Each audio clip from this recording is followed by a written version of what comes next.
ശിവാസ് kitchen ലാൻഡിലേക്ക് എല്ലാവർക്കും സ്വാഗതം. ഇന്ന് നമുക്ക് സോയ ചങ്ക്സ് വെച്ചിട്ട് കട്ട്ലറ്റ് എങ്ങനെ ഉണ്ടാക്കുന്നതെന്ന് നോക്കാം.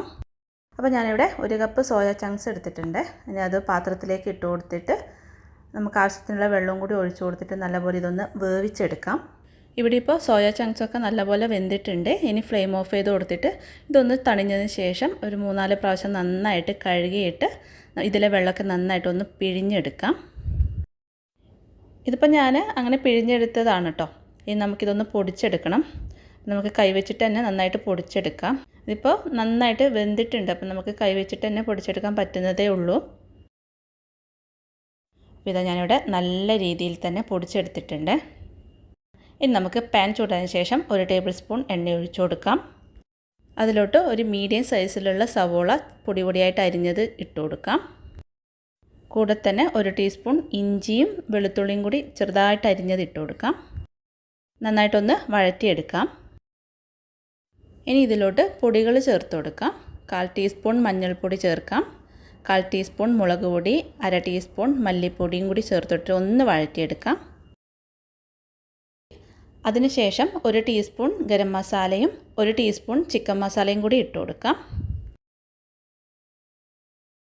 1/2 ടീസ്പൂൺ കുരുമുളക് പൊടിയും കൂടി ഇട്ട് കൊടുക്കാം. ലാസ്റ്റായിട്ട് ആവശ്യത്തിനുള്ള ഉപ്പും കൂടി ഒന്ന് ചേർത്ത് കൊടുക്കാം. അതിനുശേഷം നമ്മൾ നേരത്തെ പൊടിച്ച് വെച്ച സോയ ചങ്ക്സ് ഉണ്ടല്ലോ, അത് ഇതിലേക്ക് ഇട്ട് കൊടുത്തിട്ട് നല്ല രീതിയിൽ വഴറ്റിയെടുക്കാം. ആ സോയ ചങ്ക്സിലോട്ട് ഈ മസാലകളൊക്കെ നന്നായിട്ട് പിടിക്കണം കേട്ടോ. ഇനി നമുക്കിതിന് വേണ്ടത് പൊട്ടറ്റോ ആണ്. അപ്പം ഞാൻ മീഡിയം സൈസിലുള്ള 2 പൊട്ടറ്റോ നന്നായിട്ട് വേവിച്ച് വെച്ചിട്ടുണ്ട്. അതും കൂടി നമുക്കൊന്ന് കൈവച്ചിട്ട് ഉടച്ചെടുക്കാം. അതിനുശേഷം സോയ ചങ്ക്സ് മസാല ഇതിലേക്ക് ഇട്ട് കൊടുക്കാം. നന്നായിട്ട് മിക്സ് ചെയ്ത് കൊടുക്കാം. അപ്പോൾ ഈ മിക്സ് ചെയ്ത് കൊടുത്തതിന് ശേഷം നിങ്ങൾക്ക് എന്തെങ്കിലും പൊടികൾ കുറവാണെന്ന് തോന്നിയിട്ടുണ്ടെങ്കിൽ ഈ സമയത്ത് ചേർത്ത് കൊടുക്കണം കേട്ടോ. കാരണം നമ്മൾ പൊട്ടറ്റയും കൂടി ചേർത്ത് കൊടുത്തിട്ടുണ്ട്. അപ്പോൾ ഞാനിവിടെ എന്തായാലും ഉപ്പ് ചേർത്ത് കൊടുക്കുന്നുണ്ട്. ബാക്കിയെല്ലാം എനിക്ക് കറക്റ്റാണ്.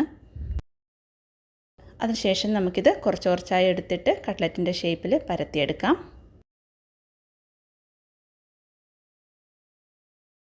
എല്ലാം പരത്തിയെടുത്തതിന് ശേഷം കോൺഫ്ലോർ മിക്സിൽ ഡിപ്പ് ചെയ്ത് കൊടുക്കാം. അതിനുശേഷം ഓട്സ് ക്രംസിലിട്ട് ഒന്ന് കോട്ട് ചെയ്തെടുക്കാം. ഈ ഓട്സ് ഇഷ്ടമില്ലാത്തവർക്ക് ബ്രെഡ് ക്രംസ് എടുത്താൽ മതി കേട്ടോ. കുട്ടികൾക്കൊക്കെ ആണെങ്കിൽ ബ്രെഡ് ക്രംസ് ആയിരിക്കും കൂടുതൽ ഇഷ്ടമാവുക. ചൂടായ എണ്ണയിലേക്ക് ഇട്ട് കൊടുക്കാം. ഇടയ്ക്കിടയ്ക്ക് തിരിച്ചു മറിച്ചൊക്കെ ഇട്ട് കൊടുത്തിട്ട് എല്ലാ വശവും ഒന്ന് ഫ്രൈ ചെയ്തെടുക്കാം. എല്ലാ വശവും നന്നായിട്ട് ഫ്രൈ ആയി കഴിഞ്ഞാൽ നമുക്കിത് പ്ലേറ്റിലോട്ട് മാറ്റാം. ഓട്സിൽ കോട്ട് ചെയ്തെടുക്കുന്നതാണെങ്കിൽ നമുക്ക് കുറച്ചധികം തന്നെ ഫ്രൈ ചെയ്തെടുക്കേണ്ടി വരും കേട്ടോ. ബ്രെഡ് ക്രംസൊക്കെ ആണെങ്കിൽ പെട്ടെന്നാവും.